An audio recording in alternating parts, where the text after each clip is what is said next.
Dag 118. Ställföreträdande lidande. Vad innebär nu detta?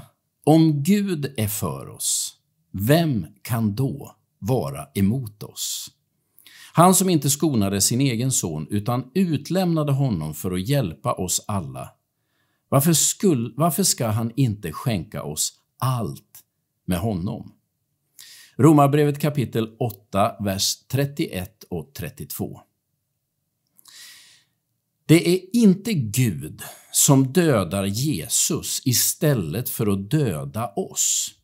Så har man ibland försökt förklara Jesu död som en sorts straff utdelat av Gud. Istället för att låta straffet drabba oss så låter Gud det drabba sin egen son. Man har beskrivit Jesu död som ett ställföreträdande strafflidande. Visst är Jesu död ett straff, men det är inte ett gudomligt straff, utan ett av mänsklighetens mest barbariska och bestialiska straff. Nej, jag tror inte att Gud dömer sin egen son till döden och låter oss människor verkställa avrättningen. Däremot tror jag att Gud visste att vi skulle döda Jesus och han lät bli att gripa in. Men det var vi som dödade Jesus, inte Gud. Paulus säger, han som inte skonade sin egen son utan utlämnade honom för att hjälpa oss alla. Varför ska han inte skänka oss allt med honom? Gud utlämnar sin egen son, men han straffar honom inte.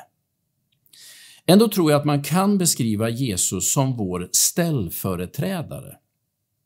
Men inte därför att han tar vårt straff, utan därför att han drabbas av konsekvenserna av vår synd. Jesus dör fastän det är människorna som gör fel.